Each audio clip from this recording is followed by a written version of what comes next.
tal amigos y hermanos en Cristo? Soy Chucho Quintero y este es su podcast Páramo, Café y Cacao. Hoy en el episodio número 1, el cual es el inicio de este gran proyecto, es un honor y es un motivo de mucha alegría tener la presencia de nuestro hermano y pastor a la vez de la Iglesia Pentecostal Unida de Colombia en Silvania, el señor Gilberto Hoyos. Hermano pastor, bienvenido a este primer programa, a este primer episodio. Es un honor tenerlo con nosotros. Muchas gracias, hermano Chucho. Me alegra estar aquí en compañía de todos ustedes. Para mí es un honor también ser parte del inicio de este proyecto que hace muchos años ustedes tenían, pero que hoy, por la voluntad de Dios, se ha podido cristalizar y estamos dando inicio a una hermosa programación. Bueno, pastor, muchas gracias por sus palabras. Y en esta programación tenemos una sección y la vamos a iniciar con usted, que se denomina Caminos de Vida. Caminos de Vida es el recuento de su vida, personales, más sobresalientes. Entre ellas, pastor, díganos de dónde es usted, dónde nació, quiénes son sus padres, sus hermanos. Bueno, para iniciar, yo soy antioqueño, nací en un municipio que se llama Guarne, Antioquia. Bueno, por ser de la familia paisa somos andariegos, entonces he recorrido algunos departamentos y mis padres me trajeron siendo muchacho de unos 9, 10 años al valle y por ahí nos criamos y bueno, mis padres se llamaron, lamentablemente ya no existen, Jesús María Hoyos y Rosa Elvira Foronda. Muy bien, pastor. Pastor, dentro de esos viajes, dentro de esa vida que como buen antioqueño, usted lo ha dicho muy bien, por naturaleza son muy andariegos. Cuéntenos, pastor, cómo fue su niñez, su adolescencia, su juventud, cómo transcurrió. Bueno, hermano, lo que pasa es que pues no me da pena decirlo porque de todas maneras es un honor para mí. Nosotros venimos de una cuna económicamente pobre, por ende entonces la crianza de las familias que no tienen mucha economía pues es difícil muchas veces y entre esos ires y venires de la vida pues yo fui creciendo en una vida con algunas necesidades, pero pues hasta aquí Dios me ha sacado adelante y como es la promesa de Dios, Él nos va a ir llevando de paso en paso y de aumento en aumento como la luz del día. Pastor, ¿qué hacía en su niñez, en su adolescencia, su juventud? ¿En qué trabajaba? ¿Cuáles fueron sus trabajos? Bueno, yo estudié hasta que pude hacer la primaria en una escuela, pero a causa de la poca economía de mi padre y el estado de salud de él, yo tuve que dejar de estudiar y enfrentar parte de la responsabilidad de la familia. Nosotros ya en ese entonces éramos como 8 o 9 hermanos. Los menores. Sí, o sea, yo soy el mayor de la familia y después de mí habían por ahí unos 7, 8 hermanos por los que había que velar. Mi padre estaba enfermo, yo tenía que ayudarles. Entonces pues no pude continuar con mis estudios, entonces ya mi adolescencia y mi juventud hasta los años por ahí 18 o 20 de mi edad fueron ayudando a la familia, ayudando a criar mis hermanos y, en fin, ayudando a mis padres. ¿En labores que del campo? Sí, claro, yo... Reservando lo que había que hacer en esa época. Sí, señor.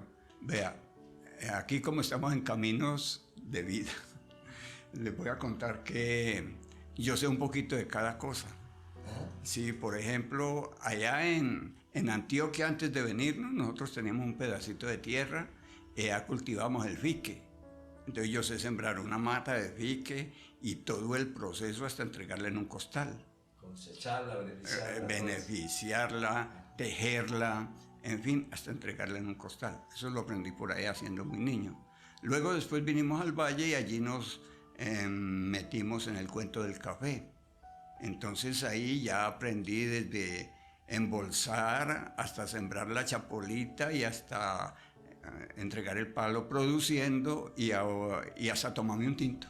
Hola, pastor. Una de las cosas bonitas que hemos podido mirar de usted, pastor, además de esta historia que nos cuenta, es que es un excelente cogedor de café. Así, en una ocasión fuimos a hacer una minga, ¿no?, entre nosotros los evangélicos, y yo tuve pues esa dicha, como esa experiencia tan bonita de ver ese pastor cogiendo café, pero como cualquiera de los grandes cogedores de café, ¿no, pastor? Pues sí, siempre me rendía, ya no me rinde tanto, pues los dedos se van volviendo un poco tiesos, pero todavía me animo, veo esos cortecitos de café tan bonitos y siento el deseo de ir todavía a coger, no porque tenga necesidad, sino como un hobby. Ah, muy bien. Pastor, dentro de esos años de su vida, ya de juventud, de todo eso, ¿cuándo empezó usted a conocer lo que es la parte cristiana, la parte evangélica? ¿En dónde escuchó de Dios? ¿Cómo escuchó? Bueno, nosotros fuimos criados como la mayoría de todas las familias, diríamos colombianas, y entre ellas los antioqueños traemos unas raíces religiosas muy profundas. De entonces, pues estando en el valle y por allí ya siendo un joven, como les cuento, mi familia, a pesar de ser como por parte de mis tíos muy religiosas, también fueron muy entregadas al vicio, lo que es el cigarrillo, el licor en ese tiempo. Bailes, fiestas, bailes, en fin.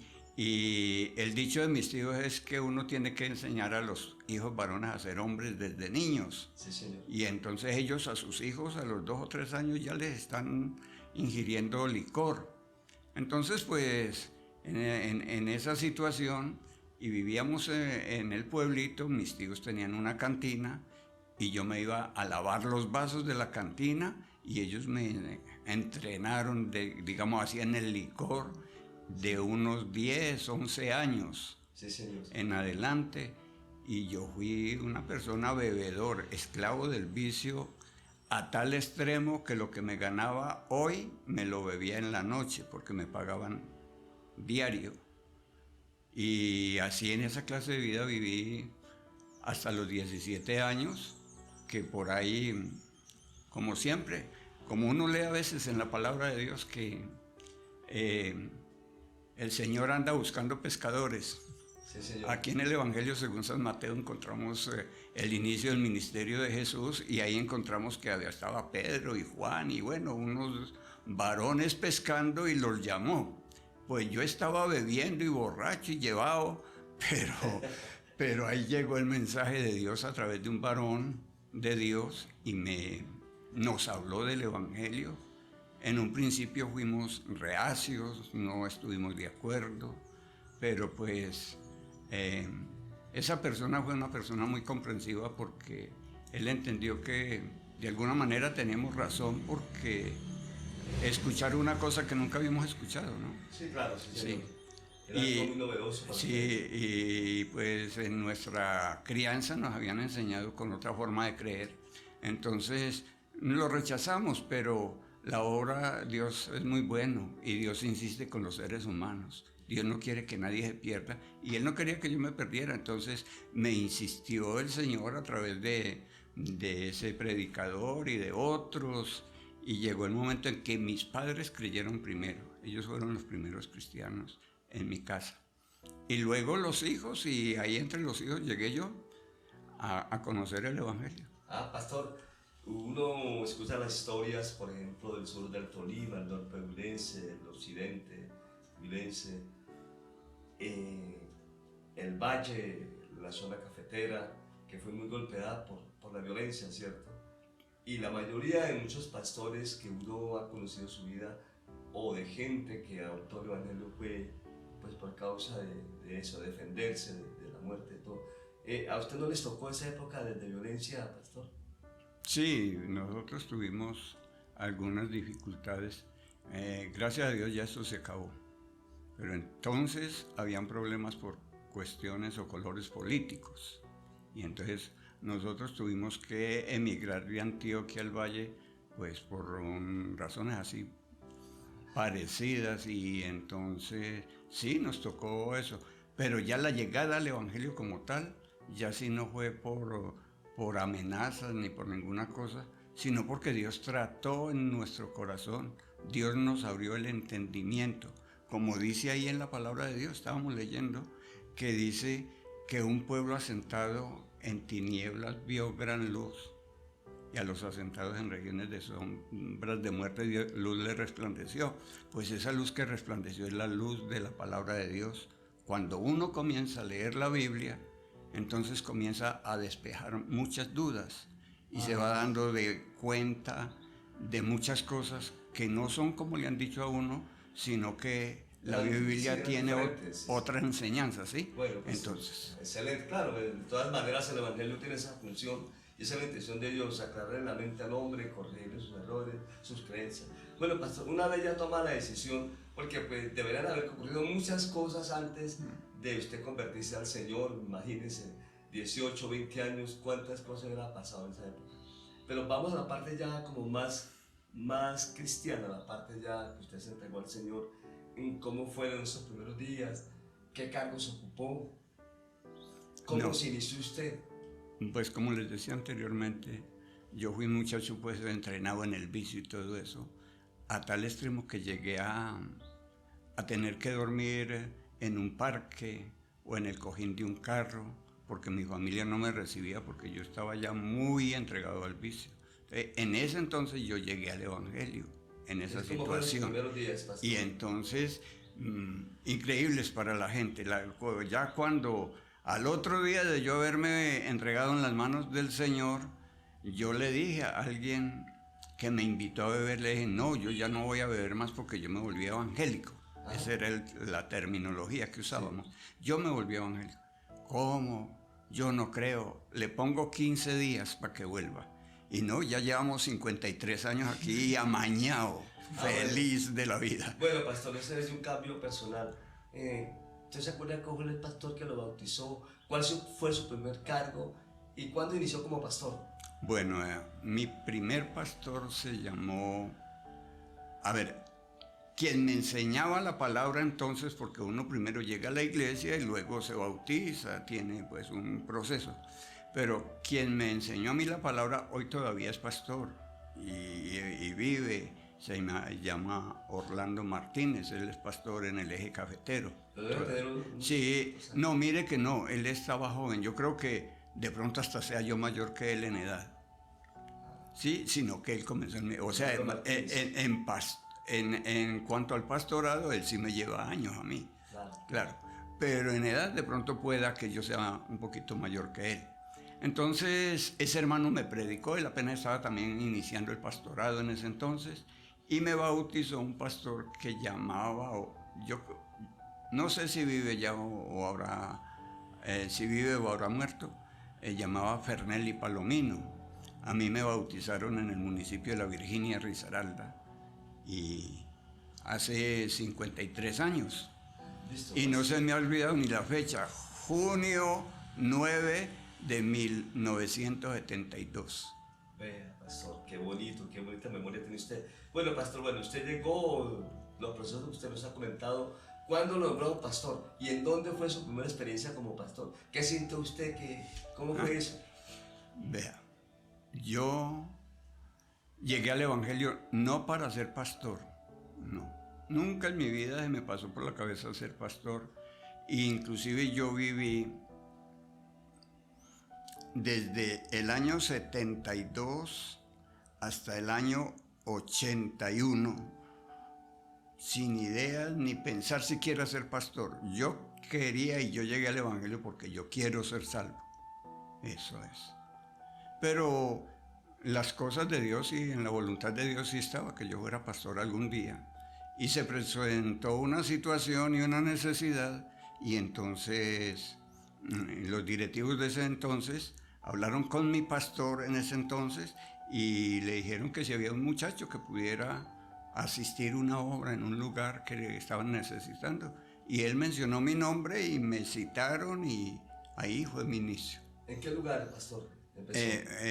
Yo comencé en el Águila Valle, por cierto, un pueblito bien mencionado. Sí, señor. Pastor, ¿ya usted estaba casado en ese No, entonces? soltero todavía. ¿Y Yo fui pastor soltero como año y medio.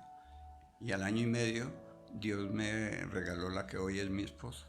Pastor, ¿y cómo fue esa experiencia? ¿Dónde la conoció? ¿Cómo la conoció? ¿Cuándo supo que ella la indicara?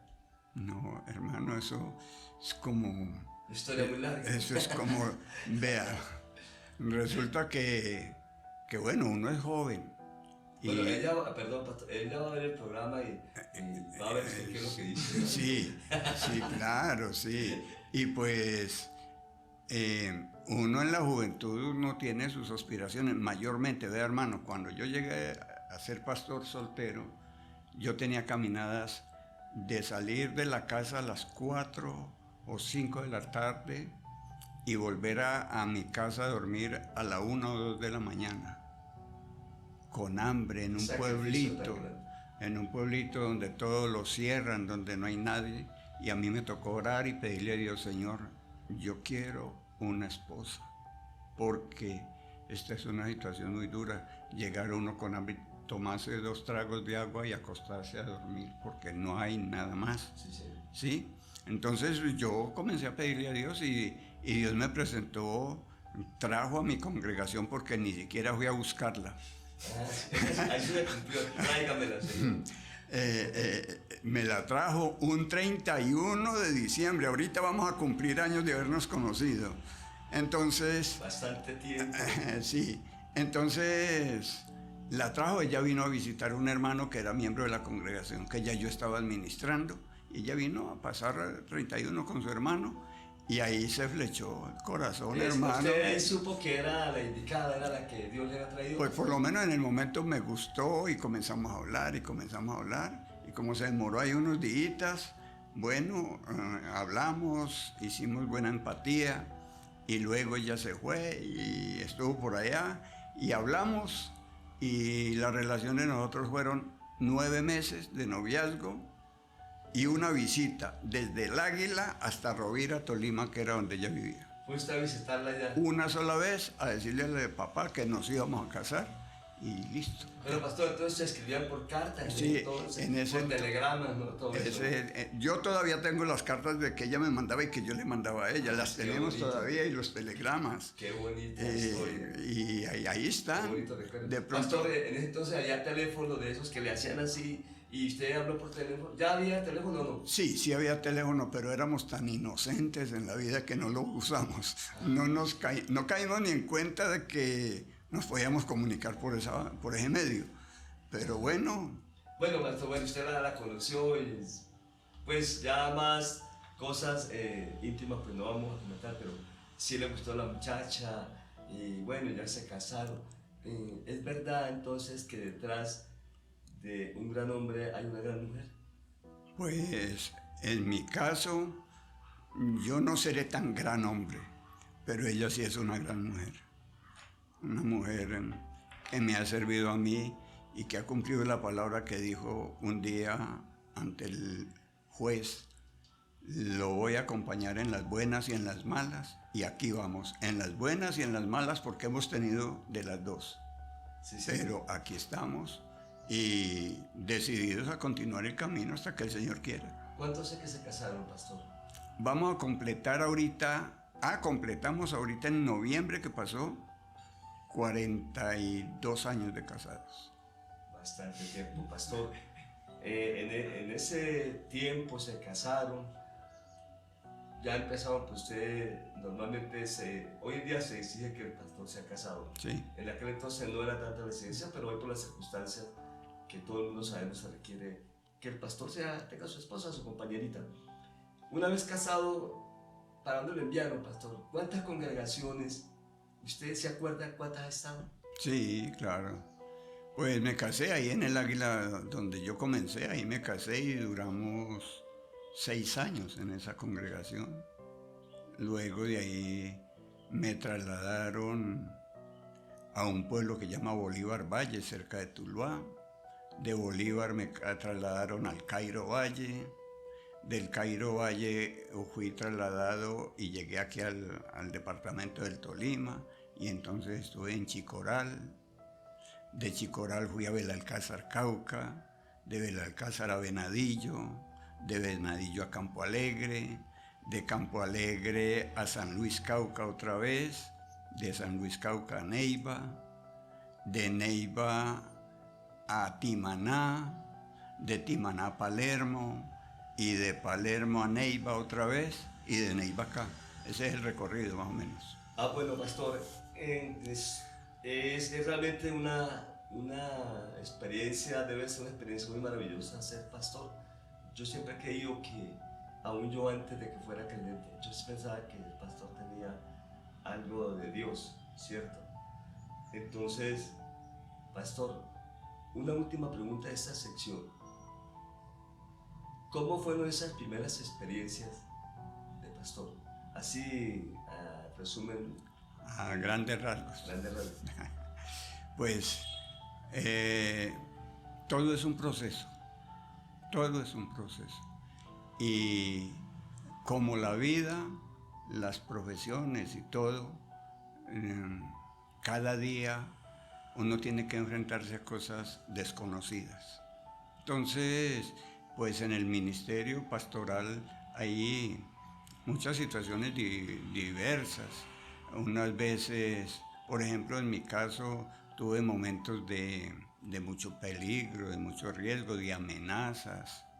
He tenido momentos de enfermedad de mi esposa, de mi familia, que cuando cualquiera de la familia está en un momento difícil de salud, eso angustia a la persona. Oh, sí, claro. He estado en problemas de salud yo mismo muchas veces, y entonces son procesos, y pues ser uno el responsable de un grupo de hermanos y estar enfrentando otro problema por aparte, a veces es como complicado. Claro. Pero de todas maneras no falta la ayuda de Dios, Dios lo ayuda a salir a uno de todas las cosas. Bueno, pastor, ahí terminamos esta primera parte, después vamos a entrar a otra parte.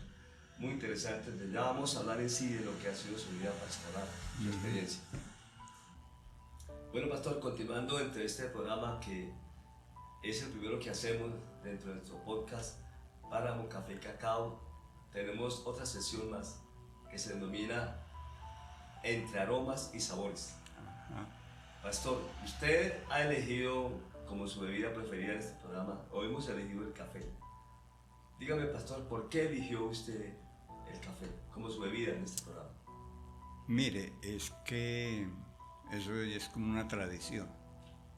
Si me permiten les cuento que mi abuela, cuando nosotros éramos niños, nos daba un tinto al levantarnos y antes de acostarnos un tinto.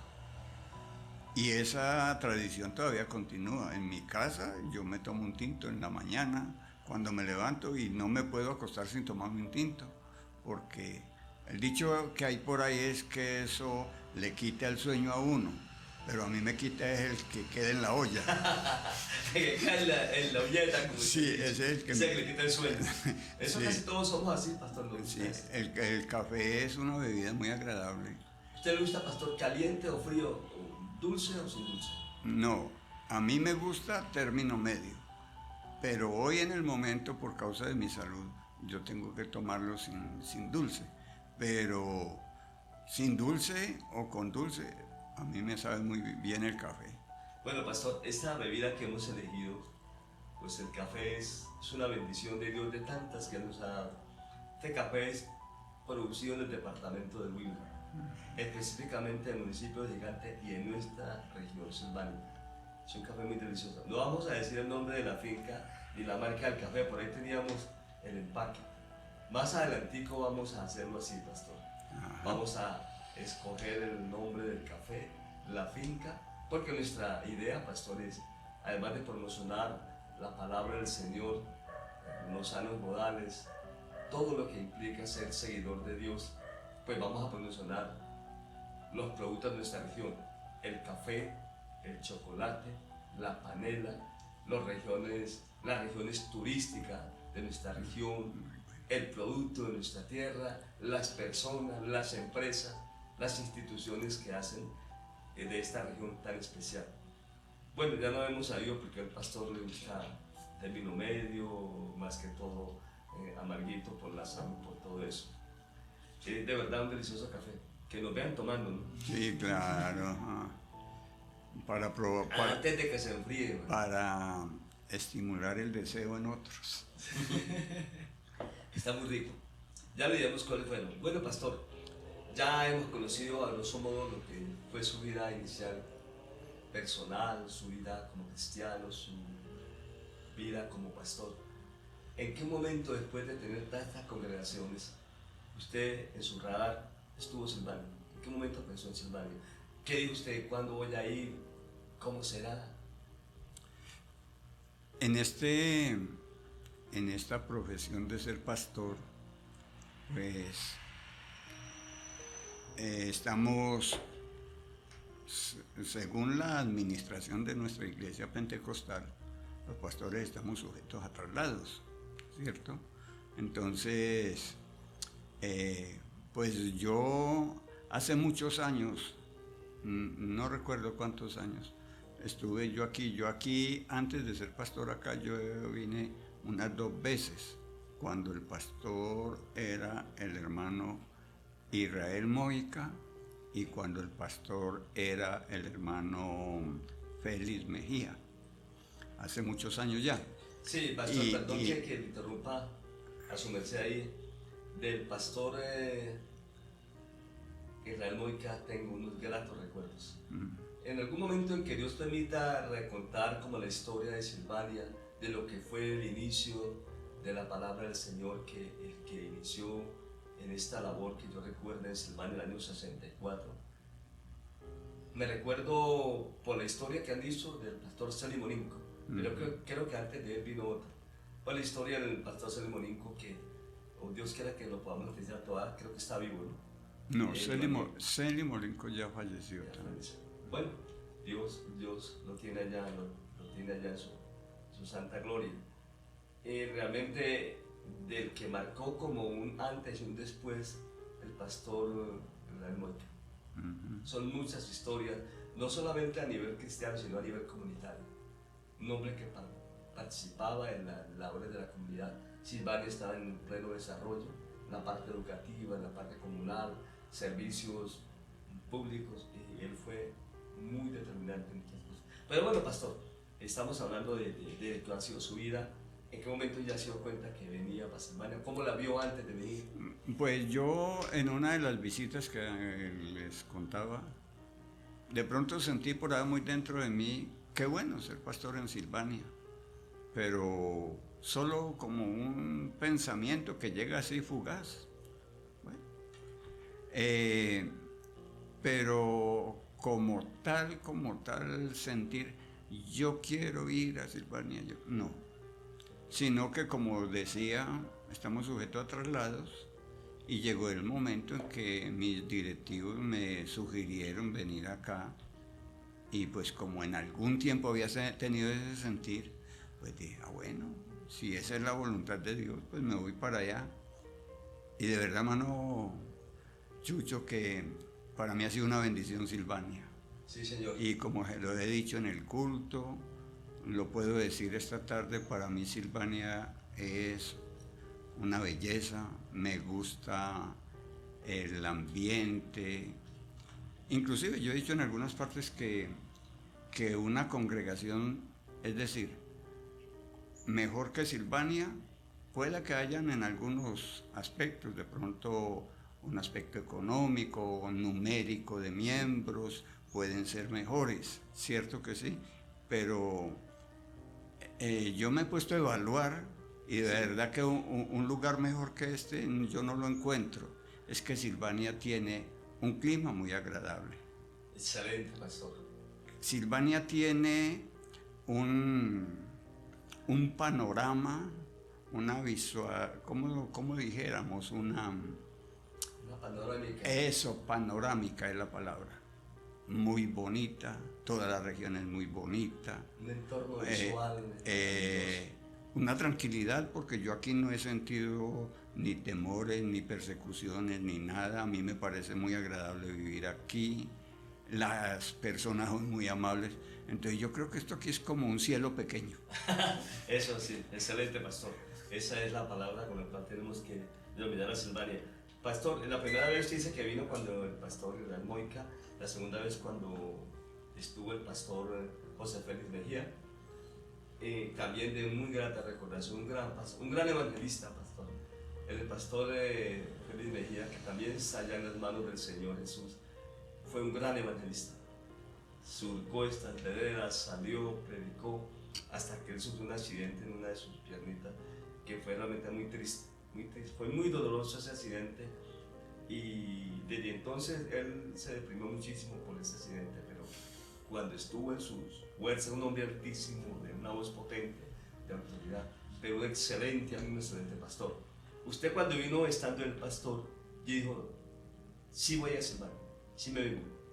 No, yo tenía la idea o sea, sentí, como les decía anteriormente, como ese pensamiento, qué bueno ir a Silvania, pero todavía en ese momento no, sino que yo dije, sí, me voy para Silvania, pero ya ahora último, cuando los directivos me dijeron, bueno, usted está de acuerdo de ir a trabajar en la obra del Señor en Silvania.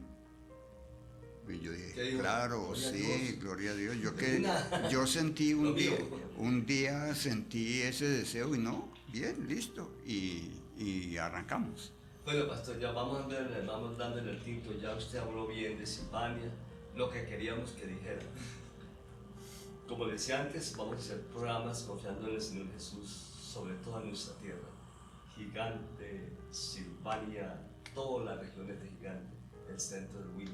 Como le decía, con ese propósito, no solamente la parte cristiana, con nuestros pastores, nuestros dirigentes, sino también con todo lo que forma parte de ese ecosistema de nuestra región central del Huila, que es parte fundamental, Gigante. Pastor, ¿cómo es su vida pastoral? Cuénteme experiencias, dificultades, testimonios. ¿Cómo ha sido? Bueno, tantas cosas. A ver, la vida del pastor es una vida, ¿qué le digo? Es bonita, pues en mi caso siento que es bonita porque uno puede servirle a la comunidad. Sí, sí. Y mi deseo toda la vida ha sido enseñarle a las personas de la mejor manera el buen vivir.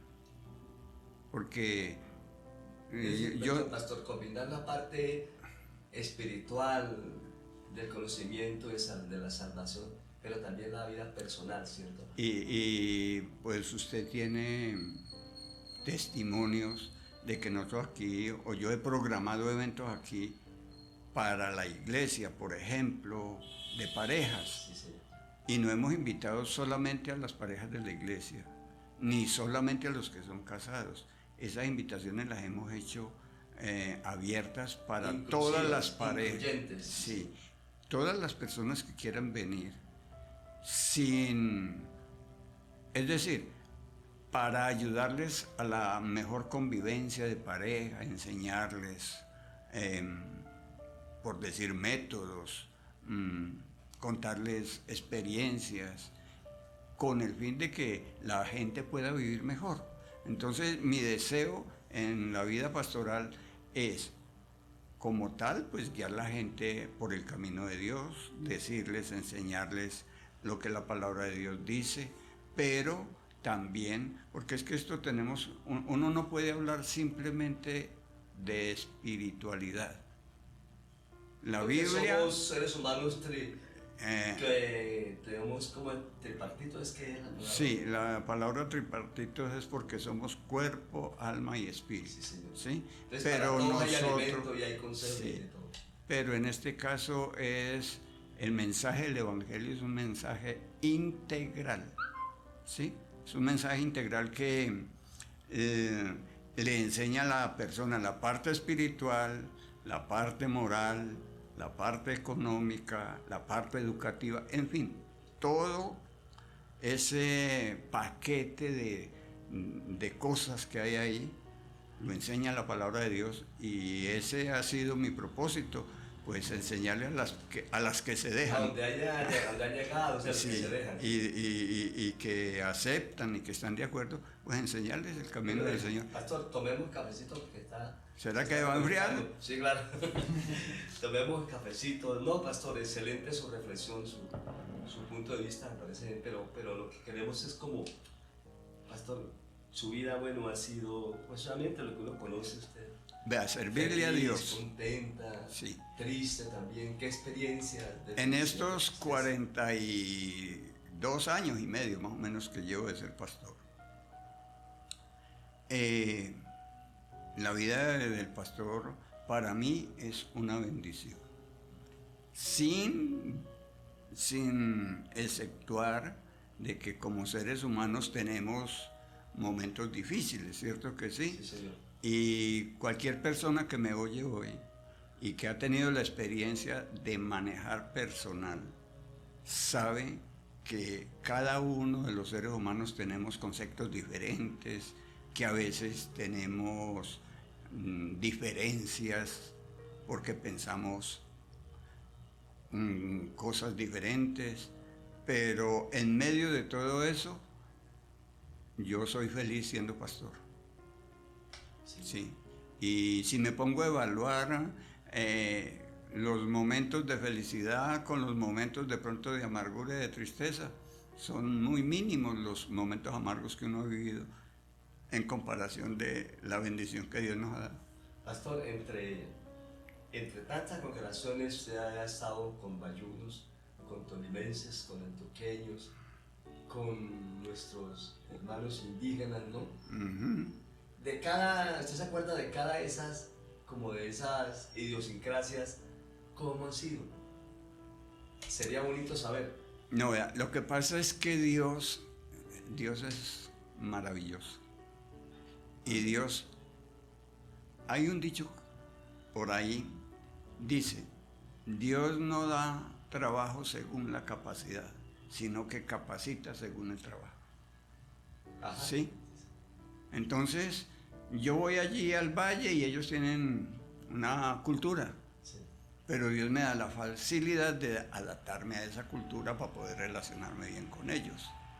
O eso ha sucedido en mi caso, no Sí, sé claro. en el caso de otros pastores cómo será. Porque yo sí he pensado que es más fácil yo adaptarme a la forma de vida de 40 o 50 personas o más, que 50 se adapten a la forma de vida mía. Sí, claro. ¿Sí?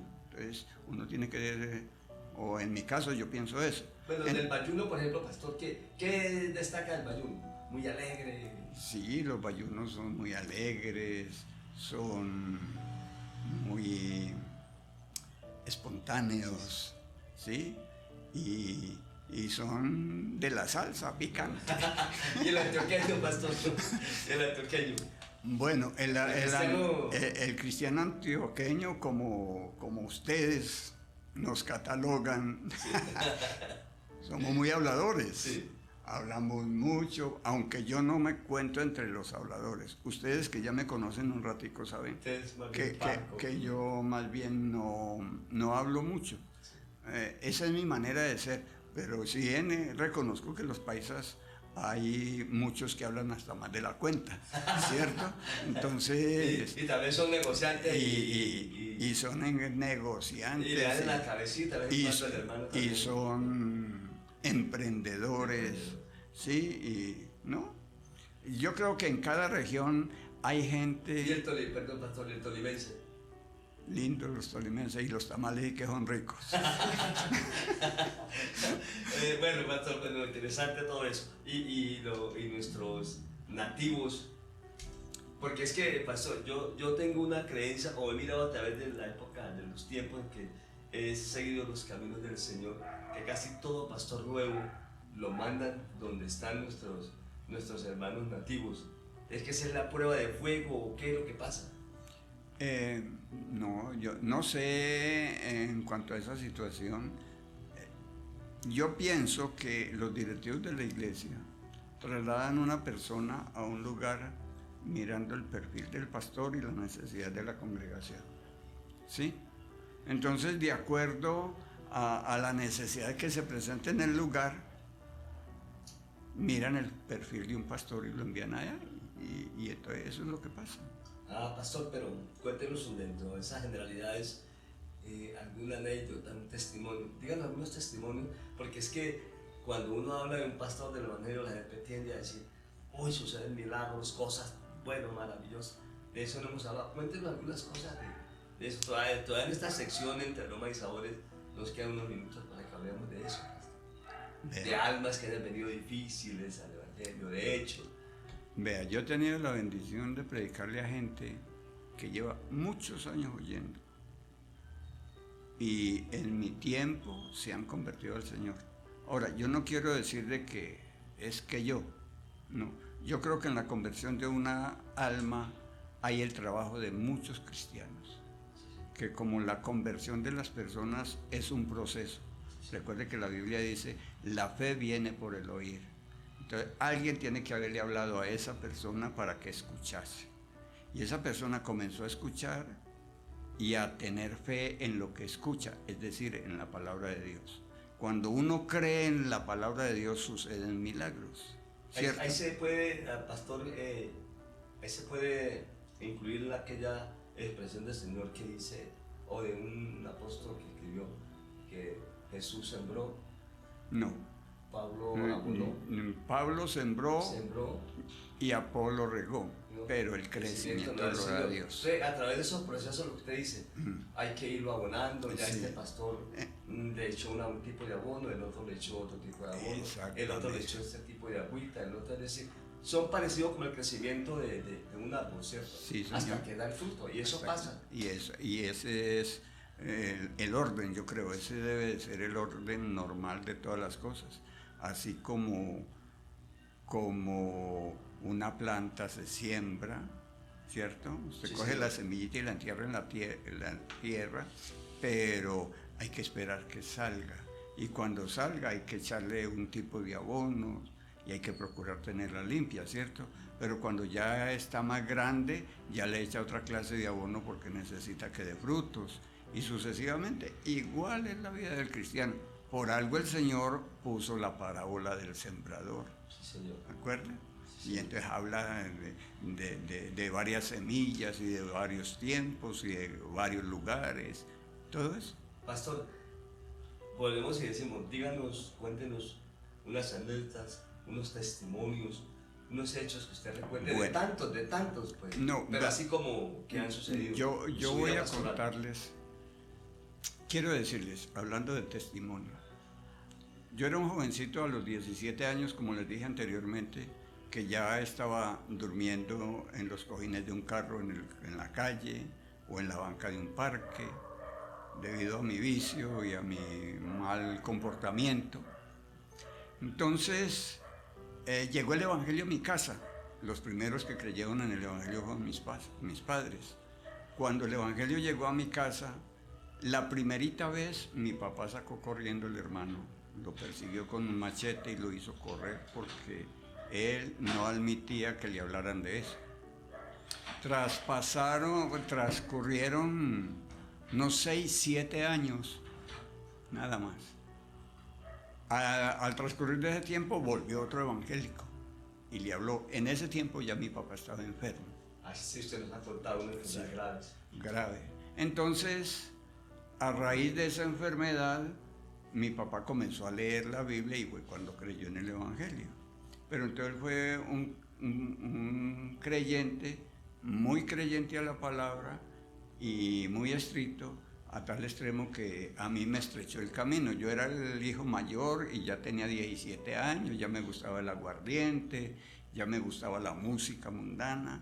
Y él comenzó a leer la Biblia con la Biblia católica aquí y la Biblia evangélica aquí, porque le dijo al hermano que le habló, es que esa Biblia de ustedes, esa no es la Biblia, no es la palabra de Dios, eso es una Biblia recortada. Y bueno, él tenía sus argumentos. Entonces el hermano le dijo, yo le dejo mi Biblia acá y consígase en la iglesia católica la Biblia católica. y compárelas. Entonces papá comenzó a comparar desde Génesis 1:1, un versículo con el otro. Diga cuánto tiempo se le iba a ir comparando No, pues, ahí. Pero llegó un momento en que la enfermedad lo acosó, en fin. Y entonces mi madre, ya que había escuchado leer y que en el término de esos días se habían hecho cultos en la casa, dijo, yo me voy a entregar al Señor antes de que usted se muera. Usted verá si no lo hace. Y me voy a bautizar. Entonces mi papá también dijo, no, yo también lo voy a hacer. Y lo hizo. pues Yo ya no... está su papá gravemente Sí, enfermo. grave. Tenía una enfermedad que le supuraba por todos los vellos materia. Y cuando él se fue a bautizar, hermano, él se acostaba y en la sábana de la cama se quedaba la carne pegada, hermano. Terrible. Terrible. Terrible esa Entonces, enfermedad. entonces él dijo, no, antes de que me muera me voy a bautizar y me voy con el Señor. Se hizo bautizar en el nombre del Señor y a los 15 días más o menos él comenzó a botar caracha de la piel, así, ese cuero, como cuando uno se hace una herida que comienza a secarse y ya A sanarse, sí, a sanarse, y bota una carachita. Él comenzó a botar esa caracha de todo el cuerpo, en fin, y se sanó. Entonces, ese milagro, Es un testimonio muy impactante, pastor. sí, eso Muy... me impactó a mí, que yo entonces todavía no era evangélico, inclusive por causa de que él me estrechó el camino, no me dejaba oír la música que a mí me gustaba, ni prender el radio en la emisora que a mí me gustaba. Yo dije, no, pues quédese con los evangélicos y yo me voy. Y yo me fui de la casa dejándolo enfermo, porque yo estaba pues como ofendido. Sí, sí. Pero al ver esa clase de milagros, pues Dios trató conmigo y yo dije, Claro, no. y sobre todo en la propia casa, ¿no, pastor? Y como eso, hermano, tengo cantidades, vea, Dios ha hecho milagros. Mi mamá era una mujer que tenía unas hernias umbilicales que no podía casi caminar. Y ella se entregó al Evangelio, iba a los cultos y nos tocó amanecer con ella en el camino porque no podía caminar de los cólicos. Y un día cualquiera amaneció sin hernias, sana, Dios la sanó. Entonces, milagros así. Y luego ahora cuando me casé y con mi esposa y con mis hijos, yo he visto obras y obras grandes en muchos creyentes. Entonces, yo digo, hay poder en el nombre del Señor. Sí, pastor. Bueno, el tiempo nos faltaría horas y Sí, horas para hablar de Señor. tantas cosas, porque las cosas del Señor son realmente espectaculares y maravillosas en el camino del Señor. Pero como el tiempo es corto, de todas maneras, pastor, tenemos la idea más adelante, como se lo hemos comentado a usted en privado, de continuar y ya llamaremos otro tipo de programa donde ya vamos a contar más historias suyas y de muchos otros. Bueno, pastor, continuamos con este espacio que llama Entre Aromas y Sabores, disfrutando siempre el café, ¿no? Que no se nos vaya muy a delicioso. enfriar. Pastor, ya hemos conocido algunas cosas, pues así, muy personales suyas. Aparte de Jesús, que es el eje central de la vida nuestra como cristianos, ¿qué personaje bíblico le hubiera gustado conocer? No, es que hay una cantidad. Pero a mí me gustaría ser como Abraham, haber conocido a Abraham. Por lo que viajó tanto, por todo. El hombre viajó, el hombre fue muy creyente en la palabra de Dios, aunque en el tiempo de Abraham no estaba la Biblia escrita, ni había palabra de Dios, pero era la que se escuchaba desde el cielo. La Biblia dice que Dios le habló a los hombres desde un torbellino, se les apareció en una zarza, en fin. Y cada uno de ellos creyeron en esa palabra y a mí me parece una vida muy bonita la de Abraham. Pastor, ser funcionario, por así decirlo, del gobierno del Señor Jesucristo, de ese ministerio de ser pastor, ¿usted cómo lo ha equilibrado entre su calidad de pastor y la parte familiar? Bueno, en mi escuela se nos enseñó. Lamentablemente tenemos que decir que de pronto estábamos un poquito equivocados, nuestros directivos de ese tiempo, porque a nosotros nos enseñaron, primero es el pastorado que todo. O sea, primero Dios, después el pastorado. Hoy en día nos enseñan primero Dios, luego la familia, luego la iglesia. Sí, señor. ¿Sí? Entonces ya ha cambiado un poco. Entonces, en mis comienzos de pastor, inclusive ustedes saben que tenemos un niño pequeño, y yo le decía a mi señora esta semana, ella, de verdad que este niño se está llevando todo el cariño y el amor de papá, el que no les di yo a mis hijos primeros. Sí, señor. ¿Cierto? Porque yo estaba más metido en la iglesia, o sea, yo me metí más en el trabajo. Entonces, en ese tiempo yo tenía cargos a nivel distrital y los cargos quitan mucho tiempo. Entonces, yo casi no permanecía en la casa y cuando llegaba a la casa era a hacer trabajos que correspondían al distrito y todo eso. Entonces no les dediqué como mucho tiempo a la familia Siempre en ese había un tiempo. desequilibrio, ¿no? Sí, había un desequilibrio que gracias a Dios y a la buena comprensión de mi esposa, como les decía ahora, ya ha sido buena. Entonces, pues me supo tener paciencia, ¿cierto que sí? Entonces, pues sí, de todas maneras, uno la vida familiar tiene que tenerla en cuenta. Y yo diría que a la par.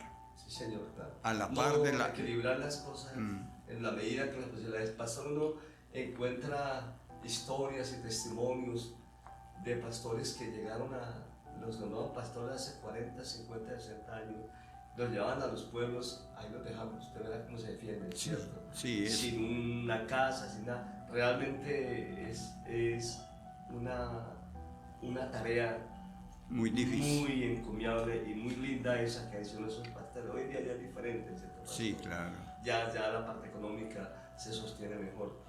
Pastor, a través del tiempo, las historias, los cambios que usted ha mirado, imagine 70 años de su vida, 40 de ministerio, creo que 50 como creyente, han pasado muchas cosas. Hoy en día el mundo está invadido de las redes sociales, de todo. Como en medio de todo ese mundo que estamos, bueno o malo, como sea, pero ahí está. ¿Cuál cree usted que sean los componentes de una buena oración que le agrade a Dios? Sin echarle mano a las redes, como le digo. Sí, vea. Una buena oración eficaz es la oración que se hace orando, el versículo dice orando en todo tiempo, con toda súplica y perseverancia. Así es. ¿Sí? Entonces ahí hay una regla. Primero, en todo tiempo, en el buen tiempo y en el mal tiempo, ¿cierto? Sí, señor. Con súplica, o sea, no esas oraciones mecánicas que se acostumbran, que siempre son las mismas palabras. El Señor inclusive reprochó esa clase, dijo, y ustedes cuando oren no usen vanas repeticiones, ¿cierto? Sí, señor. Entonces, son oraciones que salen del alma. Yo en alguna vez predicando sobre la oración les decía a los hermanos, la oración es una conversación con Dios.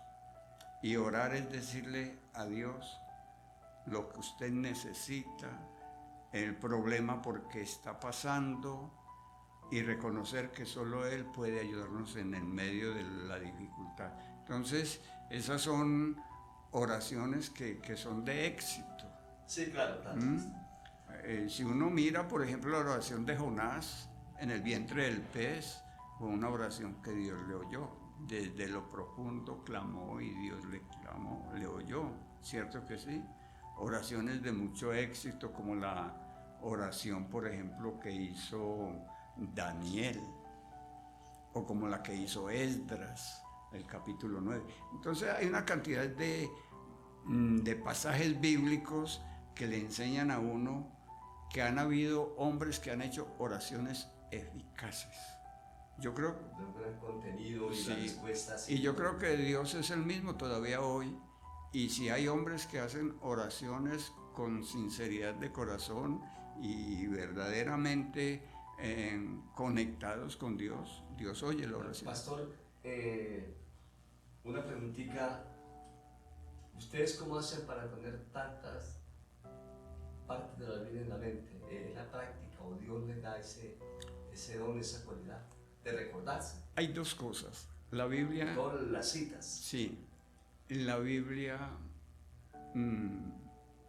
es un libro maravilloso. Y hay dos cosas que el cristiano debe hacer. Buscar a Dios en oración. A través de la oración se recibe la unción del Espíritu Santo. ¿Sí? Y la otra es el estudio de la palabra de Dios.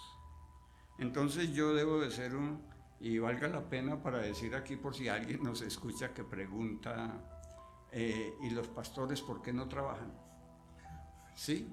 Entonces, aquí les voy a dar una de las razones por las que el pastor no trabaja. Una de ellas es que...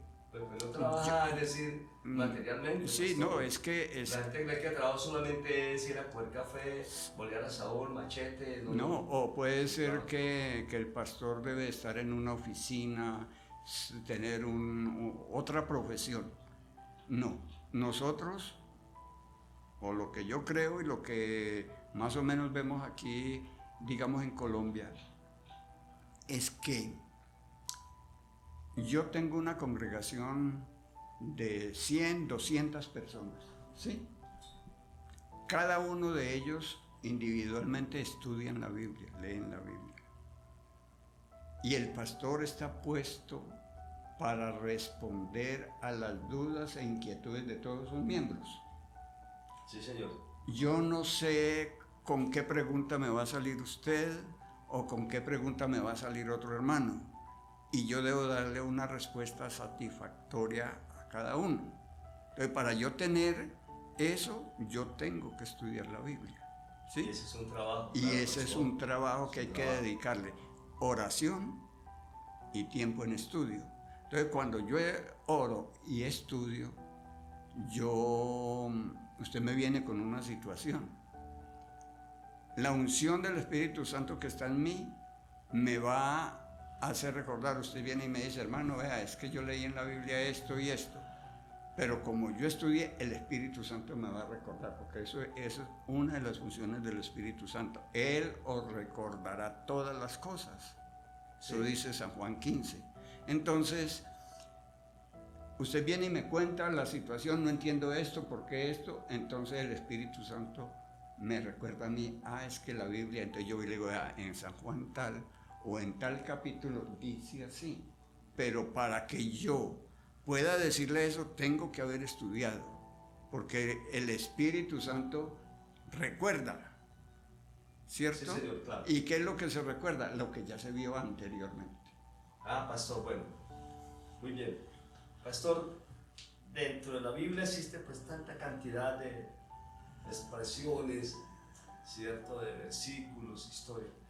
2 versículos de la Biblia que a usted le gustaría enmarcar en la casa.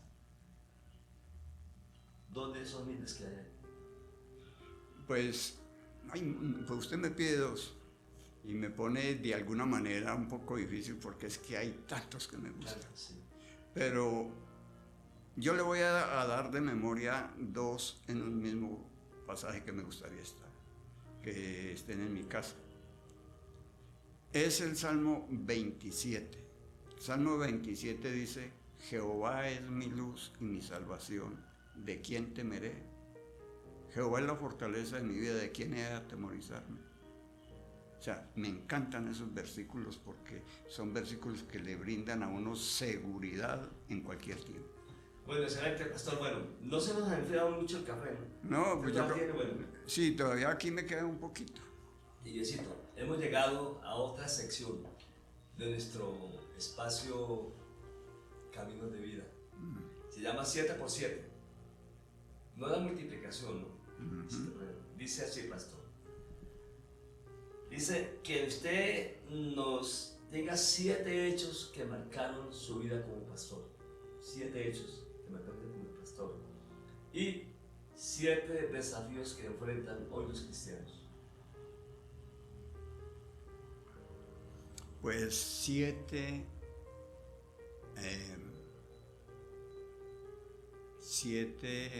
acontecimientos que hayan marcado mi vida como pastor.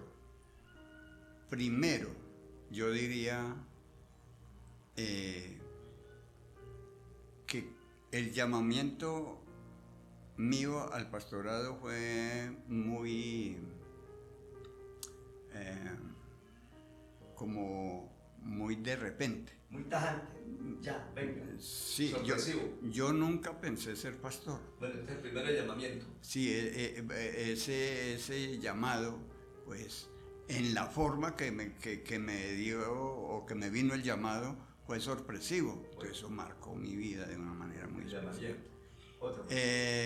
Otro, por ejemplo, para la gloria de Dios, pero yo predicar en un lugar donde hay 500 y tantas personas y que todas se arrepientan el día del culto. Eso me marcó a mí. Eso realmente es algo, y eso es impactante. Eso sucedió en el departamento del Chocó en una campaña que nosotros fuimos y navegamos por el río Atrato como 16 horas en una canoa. Y llegamos al pueblito con unas cornetas, invitamos a la gente y la gente vino. Eso era novedoso, por allá nadie había ido. Y fuimos, y entonces, ahí hay un testimonio muy lindo, hermano. Póngale cuidado, fuimos, invitamos a la gente y la gente vino al culto y me tocó predicar y prediqué y la gente se arrodilló. Como 500, bueno, como 500 ese y algo. Hecho que me marcó su vida. Pero la dormida me marcó más. Otro hecho, la dormida. Bueno. La dormida en ese evento. Nos dieron de cama para dormir una tabla de 3 metros para 2. ¿De larga o de ancha? 3 metros de larga y de 30 centímetros de ancha para 2 personas. En el piso en tierra. Bueno, esa dormida, un tercer acto. Otro pastor. ¿Qué más diría yo, hombre? Que me haya marcado así. Yo he sido una persona que, bueno, solo Dios, que conoce la intención del corazón, es la que califica seguro y hace sentir. Yo, como nunca pensé ser pastor, después siendo pastor, nunca pensé tener un cargo directivo, ¿cierto? Y yo tuve el honor de que cuando este distrito era el 10, que ustedes se acuerdan, eran Tolima, Huila, parte del Caquetá, parte del Cauca, era un solo distrito, yo fui el presidente de misiones distrital. Bueno, ¿cuánto impacto al ser presidente de misiones a nivel distrital? Ajá. Bueno, el quinto, pastor. Bueno, el quinto, yo pudiera, ¿qué diría yo del quinto? Ser nombrado pastor en una zona indígena. Bueno, excelente. La prueba de que hemos hablado. Bueno, ajá. El sexto hecho, pastor. ¿De qué parte fue nombrado como pastor de población indígena? ¿En San Luis? En Belalcázar, Cauca. Y que me tocaba asistir a un lugar que llama Tumbichucuy y un lugar que llama La Cruz de Bitoncó, que es netamente indígena. Pues Belalcázar ya tiene mezcla de indígenas y sí. Bueno, el quinto, el sexto, pastor. Me cogió. Pues a nivel personal de pastor, pero pues a nivel personal como identidad de pastor. Hay una cosa que no se me olvida a mí nunca. En mi primera congregación que estuve, eso fue entre los riesgos que he pasado. Acostumbrábamos salir de escuela dominical y contratar un carrito y nos íbamos a un pueblo. Si alguien lo escucha esto algún día, hasta conocerá, el pueblo se llama El Vergel. ¿Para allá en Belalcázar? No, en Belalcázar no, en el Águila Valle. Y nosotros íbamos cada 8 días a hacer un culto al aire libre allá en el parquecito del pueblo. Vamos a decir que un pueblecito así como Silvania. Entonces, una vez nosotros llegamos, hicimos el culto, cantamos y todo eso, y bueno, listo. Ahí al frente donde estamos haciendo el culto había una cantina. Y un señor, cuando yo fui a comenzar a predicar, salió un señor borracho de allá y me puso un cuchillo en la nuca.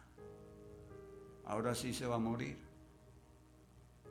Uy, hermano, yo sentí que se me fue la respiración, pero encima de todo yo decía, hay poder en el Señor. Y ese hombre me sacudía duro y con ese cuchillo ahí. Y los hermanos oraban. Y de pronto el hombre me pegó un empujón y se fue y no me hizo nada. Entonces a mí eso no se le puede olvidar a uno, lo marca a uno para toda la vida. El hombre del cuchillo. Bueno, y el último, para el séptimo hecho de su vida. El último hecho de mi vida no, porque quién sabe cuántos pasarán de aquí para allá. Sí, que lo haya marcado. Algo que me haya marcado últimamente. Hermanos, disculpen, pero yo aquí no me voy a poner a inventar. A mí me gusta ser muy sincero. Le voy a quedar debiendo el séptimo para la otra entrevista.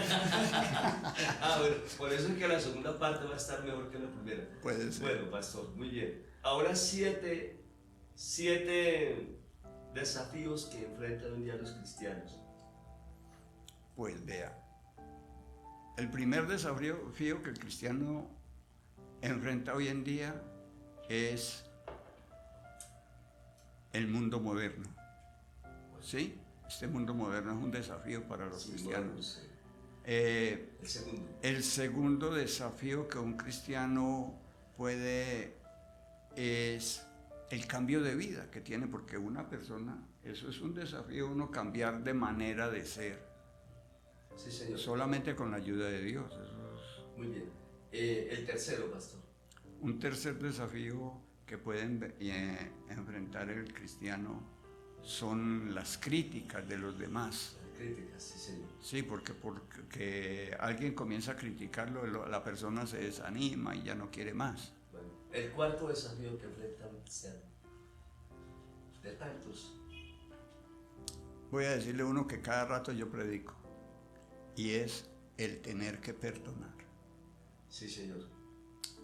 El tener que perdonar es un desafío, hermano, porque una persona que me hizo, yo soy humano, y una persona que me hizo tanto daño, yo la tengo que perdonar si me quiero salvar, ¿sí? Y el asunto es que no es como popularmente se dice, él me ofendió, que venga y me pida perdón. No, no es así. El desafío es que aunque yo no lo ofendí, soy yo el que tengo que decirle a él, perdóneme. Eso es lo que la Biblia enseña. Entonces, ese es el desafío, porque el Señor dijo, si ustedes le perdonan a los que le perdonan y si saludan a los que lo saludan, ¿qué más hacen? Pero es que nuestra justicia tiene que ser mayor que la de los demás, y en eso consiste. Bueno, y el quinto desafío. Permanecer fiel a Dios en el camino, porque eso es un desafío, hermano, en medio de tantas cosas que el mundo ofrece, sostenerse un cristiano fiel en los caminos de Dios, eso es un desafío. El sexto desafío. No desmayar en la fe. No desmayar. Seguir creyendo a pesar de no haber visto. De no haber visto, de ver todo en contra. Entre eso, volviendo a lo que decía, yo quiero ser como Abraham. Abraham creyó cosas imposibles de creer. Por la fe que tenía. Por la fe en quien se lo había prometido. Exactamente. Y el séptimo desafío. Yo pienso que el séptimo desafío es no desmayar. La perseverancia. La perseverancia, porque llevamos un mensaje, algo más de 2000 años, ¿cierto? Que el Señor se fue y desde entonces se está predicando que Él viene. Y desde ese entonces han habido personas que han creído y han permanecido, han fallecido. Si ustedes leen, por ejemplo, el libro de Hebreos capítulo 11, en donde está la historia de tantos hombres. De hombres, dice, todos estos murieron esperando. Y ahora en nuestra generación hay gente que dice, No, yo hace 50 años, yo hace tanto que oigo. Y entonces es un desafío para el cristiano todavía seguir esperando la venida del Señor. Seguir perseverando. Pero la Biblia dice que el que ha de venir vendrá. Y Bueno. yo sé que Él viene y ese es un desafío que tenemos. Así la gente me diga que no, yo digo, el Señor viene. Bueno, excelente, pastor. Bueno, excelente lo que voy viendo Sí, de grandes acontecimientos. Dijo alguien, le debo una. Bueno, pastor, seguimos con esta amena conversación. Nuestro director nos mira y nos hace señas rápidas, ¿no? Nuestro director nos dice el tiempo y tal, pero como es que es tan agradable, pastor, tan hermoso, tan bonito hablar de las cosas de Dios. Y hay veces ni de las cosas de Dios, porque uno entrevista a una persona normal con su historia, sus hechos, y dice, es decir, el tiempo se vuelve como nada de todo eso. Ahora hemos llegado a otra parte, ya casi la final, pastor, que se llama Verbo y Parábola. En este espacio, nosotros en este espacio, usted va a escoger una parábola. Le llamamos verbo porque el verbo es Dios, es palabra, es vida, es luz. Y parábola porque esa es como las enseñanzas como más explícitas, como más emocionales que el Señor Jesucristo nos dejó, ¿cierto? ¿Ves? Pastor, ahí la Biblia tiene cerca de 52 parábolas, muchos símiles, alegorías, bueno, casi parecidas todas. ¿Ves? Del 1 al 30, según dice nuestro director, usted escoge un número. Ese número está ya asignado en la parábola. La leemos y usted nos la explica. Es como al final es como el convenio. Es una reflexión final que usted hace. Una reflexión acerca del texto. De esa parábola, pastor. Pues como acabamos de terminar una sesión que llama 7 por 7, pongámosle 777. Entonces vamos a hacer el número 7. Bueno, el número 7. Vamos a ver qué tiene nuestro director allá. El sembrador. Bueno, tiene que ver con lo que... Referencia, Mateo 13. Dice, aquí voy a leerlo. Bueno, pastor. Y les habló muchas cosas por parábolas diciendo, he aquí el sembrador salió a sembrar. Y mientras sembraba, parte de la semilla cayó junto al camino, y vinieron las aves y la comieron. Parte cayó en pedregales, donde no había mucha tierra, y brotó pronto, porque no tenía profundidad de tierra. Pero salió el sol, se quemó, y porque no tenía raíz, se secó. Y parte cayó entre espinos, y los espinos crecieron y la ahogaron. Pero parte cayó en buena tierra y dio fruto, cual al 100, cual al 60 y cual al 30 por uno.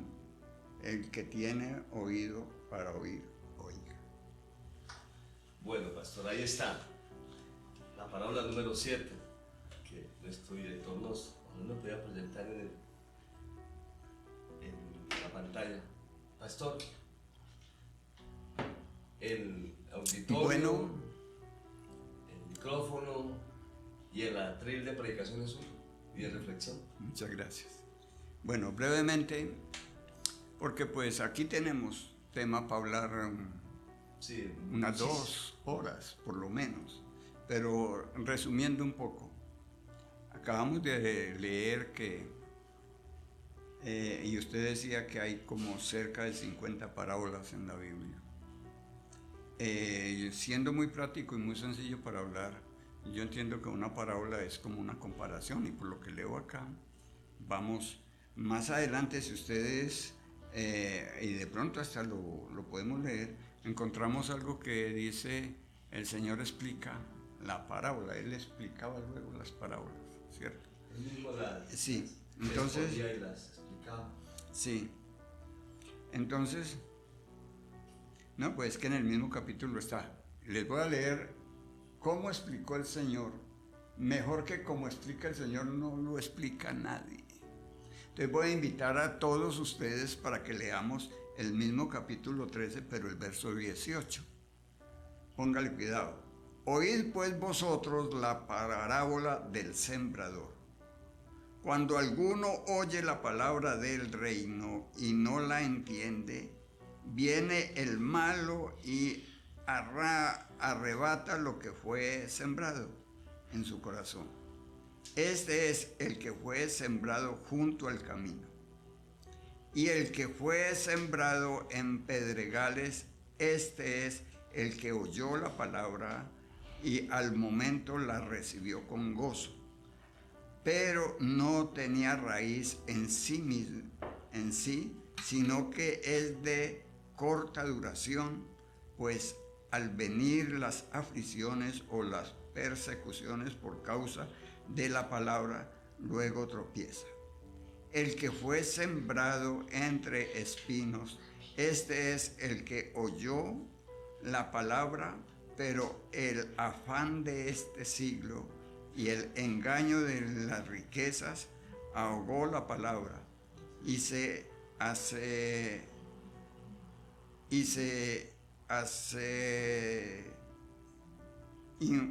infructuosa. Mas el que fue sembrado en buena tierra, este es el que oye y entiende la palabra y da fruto y produce al 100, al 60 y al 30 por uno. Entonces, pues ahí está una explicación muy clara de que esa semilla que es la palabra de Dios es sembrada en los corazones. Y hay personas que no le ponen cuidado y esa la oyen, ¿no? Y de pronto hay muchas personas que nosotros conocemos, que oyen, pero nunca se entregan al Señor. Entonces, ¿por qué? Porque yo termino de hacer el culto y viene un familiar, viene un amigo. No, que les va a hacer caso a esa gente. Esos que vienen ahí a aconsejarlo a usted a que no siga escuchando son las aves que vienen y se comen lo que usted escuchó, ¿cierto? Y los que fueron sembrados en los pedregales son esas personas que, ay, tan rico, sí, yo quiero asistir, y asiste unos 2, 3 meses de pronto, hasta se bautiza y después se aparta. No tienen mucha raíz y vienen los problemas, las luchas, las dificultades y no vuelve a la iglesia, ¿cierto? Otros, los que son los que oyen la palabra de Dios y los afanes de esta vida. También hay muchas personas que les gusta mucho el evangelio, pero dicen, es verdad, muy bonito, pero es que a mí no me queda tiempo. Es que yo tengo, ¿cuándo va a ir al culto? El domingo voy y el domingo no va. ¿Y por qué no vino? Es que se me presentó y los afanes de esta vida. No deja. Pero hay unos que oyen, que son los de la buena tierra, que son los que oyen la palabra, creen en el Señor, se bautizan, permanecen y son fieles al Señor. Es en breves palabras lo que podemos decir acerca de esta parábola. Bueno, pastor, ha sido una experiencia muy maravillosa volver a hablar de lo que al comienzo comentábamos del propósito de nuestro proyecto, ¿cierto, pastor? Pues realmente no habrían palabras y pues no habían unas expresiones para uno poder decir, hombre, al fin. Pero pastor, ha sido un honor tenerlo a usted, ha sido una experiencia maravillosa, conocer muchas cosas de su vida personal, pastoral, congregacional, sus experiencias. Siempre hay una frase de cajón en el mundo: faltaría tiempo para hablar tantas cosas maravillosas y especiales que tiene una persona como usted para comentarlo, porque eso afirma el conocimiento en Dios, afirma la fe en Dios, afirma también esa esperanza redentora afirma en el corazón del creyente esa capacidad de poder decir yo puedo, y los hechos pues demuestran que realmente Dios es vivo, que su palabra es viva, y que quienes manejan esa palabra, que son los encargados de un ministerio como el pastorado, pues obviamente pastor, es algo muy especial. Este es el primer programa que hacemos, es algo que ha sido el resultado de muchos años de trabajo, de muchos propósitos, ha sido el resultado del esfuerzo de nuestro hijo, de Juan Manuel, de comprar equipos, adecuar instalaciones. Es tan poquito para la gloria de Dios, pastor, pero ha sido bonito. Después de haber hecho todas esas secciones, sobre todo la última tan especial que es Verbo y Parábola, hemos llegado a la última parte que se denomina lo que queda en el alma. Dice: para mi amigo durante un tiempo de difícil cosecha. Querido amigo, la vida en el campo es un reflejo profundo de las temporadas del alma. Así como la tierra tiene tiempos de siembra y tiempos de cosecha, nuestra vida también transita por momentos de esfuerzo y espera. Pero sé que cuando las lluvias no llegan o el fruto no es abundante, el desánimo puede tocar la puerta. En esos momentos recuerda la palabra del apóstol Pablo: no nos cansemos de hacer el bien, porque a su tiempo cosecharemos si no nos damos por vencidos. Gálatas 6:9. Aunque ahora el campo parezca seco o el fruto escaso, Dios es fiel para honrar el esfuerzo de sus manos. Piensa en los agricultores de antaño, quienes trabajando con paciencia y esperanza. El libro de Santiago nos recuerda: miren cómo el agricultor espera el precioso fruto de la tierra, aguardando con paciencia hasta que reciba la lluvia temprana y la tardía. Santiago 5:7. Así también tú, mi amigo, confía en que Dios enviará la lluvia en el momento preciso y bendecirá la obra de tus manos. No olvides que en cada surco que trazas hay una oración, y en cada semilla que plantas hay fe. Así como el trigo debe atravesar el frío antes de germinar, estos tiempos difíciles están preparando una cosecha más abundante de lo que imaginas. Al final, el fruto no solo será material, sino espiritual. Dios siempre provee lo que necesitamos, aun cuando el panorama no sea alentador. Mi oración es que en este tiempo encuentres consuelo en su palabra y fortaleza en su presencia. Que tu cosecha sea llena de abundantes frutos. Pastor, de nuevo gracias, su despedida. Bueno, hermano Chucho, muchas gracias por la invitación. Siempre que pueda estaré a sus órdenes, con mucho gusto. A todos mis amigos que escuchan este programa, desearles la mejor de las bendiciones de Dios, y no se olviden que Dios les ama. Hermano y amigo, no se pierda el próximo capítulo de su podcast Páramo, Café y Cacao, porque si este episodio le pareció bueno, el próximo estará mucho mejor. Bendiciones.